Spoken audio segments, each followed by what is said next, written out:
সনাতনী প্রতিবাদী সাধু চিন্ময় কৃষ্ণ দাসের গ্রেপ্তারের পর এমনিতেই উত্তাল পরিস্থিতি বাংলাদেশের। আর এই পরিস্থিতির আঁচ এসে পড়েছে ভারতেও। এই পরিস্থিতিতে কলকাতা ও রাজ্যের জেলাগুলি থেকে গ্রেপ্তার হয়েছে একের পর এক বাংলাদেশি নাগরিক। এর মধ্যে কলকাতা থেকে ধৃত বাংলাদেশি নাগরিকের বিষয়টি নিয়ে কপালে চিন্তার ভাঁজ চওড়া হয়েছে প্রশাসনের। শুক্রবার 29 নভেম্বর গভীর রাতে কলকাতা থেকে গ্রেপ্তার হয় বাংলাদেশের বিএনপি নেতা সেলিম মাতব্বর। গভীর রাতে অভিযান চালিয়ে মার্কুই স্ট্রিট থেকে একটি হোটেল থেকে তাকে গ্রেপ্তার করে পার্ক স্ট্রিট থানার পুলিশ। সেলিম মাতব্বর নামে ওই ব্যক্তির নাম পরিচয় বদলে ভুয়ো পাসপোর্ট বানিয়ে এদেশে আত্মগোপন করেছিল বলে সূত্রের খবর। শুধু তাই নয়, ভারতের পাসপোর্ট, আধার কার্ড সবই বানিয়ে ফেলেছিল সে। এটি সবথেকে চিন্তার বিষয়। ভারতে অনুপ্রবেশ করাই নয়, ভারতের সব থেকে দুটি বড় নথি অর্থাৎ ভারতীয় পাসপোর্ট এবং আধার কার্ড যদি কেউ বানিয়ে ফেলতে পারে তাহলে তো নিরাপত্তার দিক দিয়ে বড়সড় গাফিলতি।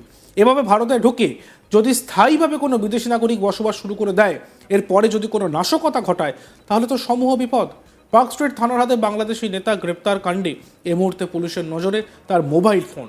পুলিশ সূত্রে খবর, হোটেলে তল্লাশি চালিয়ে তাকে গ্রেপ্তারের সময় সেলিম মাতব্বরের মোবাইল ফোনটি পাওয়া যায়নি। কিন্তু এই তদন্তে নয়া মোড় আনতে সবথেকে গুরুত্বপূর্ণ ভূমিকা নিতে পারে তার ব্যবহৃত মোবাইল ফোনটি। তাই আজ ফের ওই হোটেলের রুমে যেখানে তিনি থাকতেন সেখানে চিরুনি তল্লাশি চালানো হবে মোবাইল ফোনটি উদ্ধারের জন্য। ওই মোবাইল ফোনটি একবার হাতে এলে তা পাঠানো হবে ফরেনসিক পরীক্ষার জন্য। তাতে এই তদন্তের একাধিক গুরুত্বপূর্ণ তথ্য হাতে আসতে পারে পুলিশের। পাশাপাশি ইতিমধ্যেই তার নাম্বারে সিডিআর চেয়ে পাঠিয়েছে পুলিশ। সেই সিডিআর থেকেও জানা যাবে সেলিম মাতব্বর নিয়মিত কাদের সঙ্গে যোগাযোগ রাখতেন। তাও এই তদন্তে গুরুত্বপূর্ণ ভূমিকা নিতে পারে বলে পুলিশ সূত্রে দাবি। আর এই নিয়ে আমাদের প্রতিনিধির প্রতিবেদন আমরা দেখব। সেলিম মাতব্বর নামে যে ব্যক্তিকে গ্রেপ্তার করা হয়েছিল শুক্রবার মধ্যরাতে পার্ক স্ট্রিট থানার পুলিশ অভিযান চালিয়ে হোটেল থেকে যে ব্যক্তিকে গ্রেপ্তার করা হয়েছিল সেই ব্যক্তিকে কিন্তু জিজ্ঞাসাবাদের প্রক্রিয়া শুরু হয়েছে। গতকাল তাকে আদালতে পেশ করা এবং আদালত তাকে পুলিশ হেফাজতে নির্দেশ দিয়েছে। এই হেফাজতে নেওয়ার পর থেকে কিন্তু কলকাতা পুলিশের আধিকারিকরা তাকে জিজ্ঞাসাবাদ করা শুরু করেছে। এই মুহূর্তে কলকাতা পুলিশের সামনে বেশ কয়েকটি বিষয় রয়েছে, যেই বিষয়গুলি খতিয়ে দেখা হচ্ছে। প্রথম প্রশ্ন উঠছে, এই সেলিম মাতব্বর ভারতে এলেন কিভাবে? দেখো, তিনি একজন বাংলাদেশি নাগরিক। তিনি ভারতবর্ষে প্রবেশ করেছেন সম্পূর্ণ বেআইনিভাবে এবং এই চোরা পথে প্রবেশ করার পর শুধু তাই নয়, ভারতবর্ষের সর্বোচ্চ পরিচয়পত্র সেগুলো কিন্তু সে বানিয়ে নিয়েছে। সে ভারতের পাসপোর্ট যেরকম বানিয়েছে, ভারতের আধার কার্ডও সে বানিয়ে নিয়েছে। সে নিজের নাম পরিবর্তন করে নতুন নামে নতুন ভারতীয় পরিচয়পত্র তৈরি করে ভারতে ছিল। এবং এইখান থেকে প্রশ্ন উঠছে, তাহলে এই পরিচয়পত্র বানিয়ে দিয়েছিল কারা? সেই চক্রটি কোথায় রয়েছে? সেই চক্রের মতলব কি ছিল? কত টাকার বিনিময়ে এত সহজেই ভারতের পরিচয়পত্র হাতে পাওয়া যায়? সেগুলি কিন্তু পুলিশের এই মুহূর্তে প্রথম বিষয় যেটা খতিয়ে দেখা হচ্ছে। দ্বিতীয় বিষয় হচ্ছে, শুধু কি সেলিম মাতব্বর, তার সঙ্গে কি আরও কেউ ভারতে প্রবেশ করেছিল বাংলাদেশ থেকে? যদি প্রবেশ করে থাকে তারা এখন কোথায়? এবং তৃতীয় বিষয় যেটি কলকাতা পুলিশ তদন্ত করে দেখছে সেটা হচ্ছে, এদের ভারতে আসার মোটিভ কি ছিল? কারণ কি উদ্দেশ্যে ভারতে এসেছিল সেটা সব থেকে উদ্বেগের বিষয়।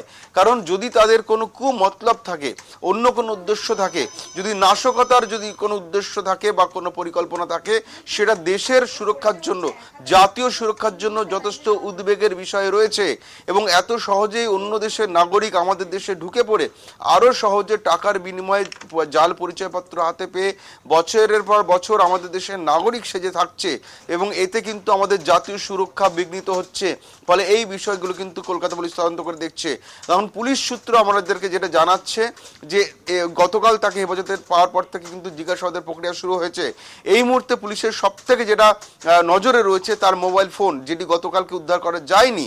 সেই মোবাইল ফোনের সন্ধানে রয়েছে কলকাতা পুলিশ। কারণ যেটা পুলিশ সূত্রে খবর, যে যখন হোটেলের ঘরে তাকে তল্লাশি চালিয়ে গ্রেপ্তার করা হয় সে সময় কিন্তু তার মোবাইল ফোনটি পাওয়া যায়নি। তাহলে তার ফোনটি কোথায়? ফোনটি কি তাহলে লুকিয়ে রাখা হয়েছে বা অন্যত্র সে ফেলে দিয়েছে? সেই বিষয়গুলো কিন্তু খতিয়ে দেখা হচ্ছে। ফোনটির সন্ধানে কিন্তু আজকে নতুন করে তল্লাশি চালানো হবে। অর্থাৎ তার ফোনের ওপর কেন বাড়তি গুরুত্ব রয়েছে বা নজর দেওয়া হচ্ছে, তার কারণ তার ফোন থেকে কিন্তু সব থেকে গুরুত্বপূর্ণ নথি বা লিড হাতে আসতে পারে পুলিশের। কাদের সঙ্গে যোগাযোগ রাখতেন এই সেলিম মাতব্বর, কাদের সাথে নিয়মিত কথা হতো এবং কি কথা হতো, সেই তথ্য যখন পুলিশের হাতে আসবে সব থেকে গুরুত্বপূর্ণ লিড কিন্তু কলকাতা পুলিশের হাতে এসে পৌঁছাবে। সেই জন্য সেলিম মাতব্বরের ফোনটি তা পুলিশের হাতে আসা সব থেকে গুরুত্বপূর্ণ। সেই কারণে কিন্তু আজকে নতুন করে তল্লাশি চালানো হতে পারে সেই হোটেলে, যে হোটেল থেকে তাকে গ্রেপ্তার করা হয়েছিল তার ঘরে, যে হোটেলে সে থাকতো সেই হোটেলের ঘরে চিরুনি তল্লাশি চালানো হবে আজকে, এমনটাই পুলিশ সূত্রে খবর। ফলে তার ফোনটির সন্ধান পেতে মরিয়া হয়ে উঠেছে কলকাতা পুলিশ।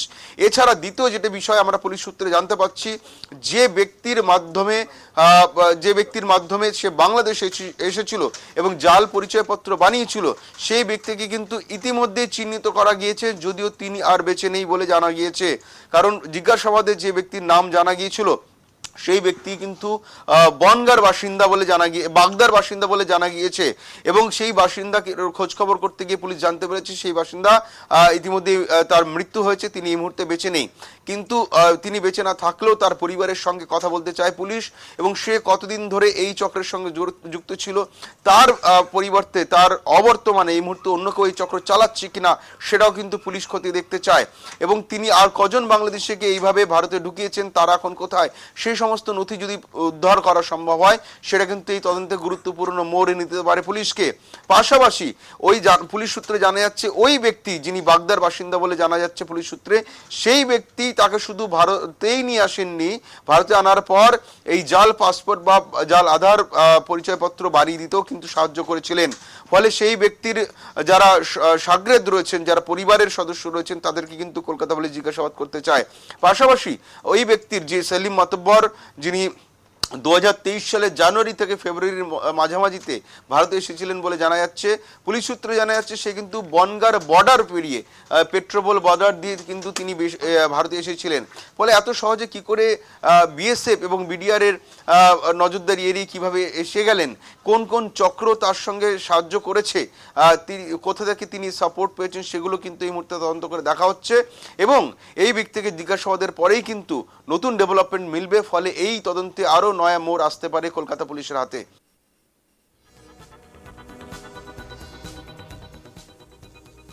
অন্যদিকে টাকার বিনিময়ে সীমান্ত দিয়ে এদেশের লোক ঢোকাচ্ছে খোদ এদেশের দালালরাই। শুক্রবার 29 নভেম্বর রাতে এদেশের দুই দালালের সাহায্যে মুর্শিদাবাদ সীমান্ত দিয়ে অনুপ্রবেশ করেছিল এক বাংলাদেশি। যদিও শেষ পর্যন্ত রানীনগর কার্কিল ঘাটে অভিযান চালিয়ে ওই বাংলাদেশি দুই দালালকে গ্রেপ্তার করে পুলিশ। ওই ধৃত বাংলাদেশি যারা দুজনে অ্যারেস্ট হয়েছেন তাদের নাম সাইদুল শেখ এবং তার একজনের বাড়ি বাংলাদেশের পাবনা জেলায়। আর ধৃত দুই দালাল যিনি, তার নাম হচ্ছে একজন ফিজুল শেখ এবং একজন আমিনুল শেখ। তাদের দুইজনের মধ্যে একজনের বাড়ি রানীনগরে এবং অপরজনের বাড়ি মালদহের বৈষ্ণবনগরে। পুলিশ সূত্রে জানা গিয়েছে, সোর্স মারফত খবর আসে রানীনগরের কার্গিল ঘাট দিয়ে এক বাংলাদেশি এদেশের মূল ভূখণ্ডে প্রবেশ করেছে। তারপরেই ওই এলাকায় পুলিশের টিম একটি নজরদারি শুরু করে এবং শুক্রবার রাতে অভিযান করে তাদের গ্রেপ্তার করে। দেখতে থাকুন আজ তাক বাংলা, সাবস্ক্রাইব করতে ভুলবেন না।